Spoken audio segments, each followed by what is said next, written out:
Champions ट्रॉफीच्या फायनलमध्ये team इंडियाला पाकिस्तानकडून दारुण पराभवाला सामोरं जावं लागलंय। प्रथम फलंदाजी करताना भारतीय गोलंदाजांची यथेच्छ धुलाई करत पाकिस्ताननं 338 धावा ठोकल्या।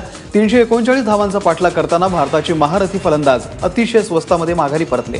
रोहित, विराट, धवन, धोनी, युवी हे सर्व फलंदाज एकामागे एक तंबूमध्ये परतले।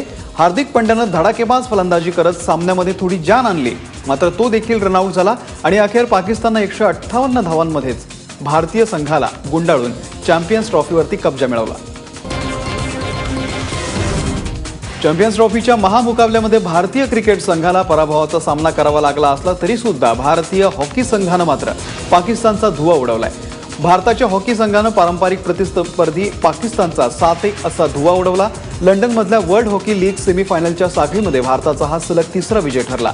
या आधीच्या सामन्यामध्ये भारतानं स्कॉटलंडचा 4-1 असा आणि कॅनडाचा 3-0 असा पराभव केला होता।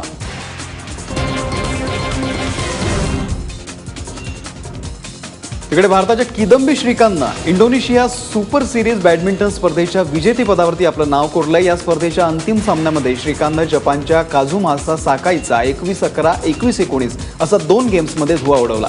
त्यानं साकाईच्या अवघ्या 37 मिनिटांमध्ये गाशा गुंडाळायला लावलेला आहे। 24 वर्षांचा श्रीकांत जागतिक क्रमवारीमध्ये 22व्या स्थानावर आहे। त्याचं सुपर सिरीजमधलं हे दुसरं विजेतेपद आहे। श्रीकांतनं याआधी 2014 साली चायना ओपनचं विजेतेपद पटकावलं होतं। सुपर सिरीजच्या इतिहासामध्ये श्रीकांतनं फायनल गाठण्याची ही चौथी वेळ होती।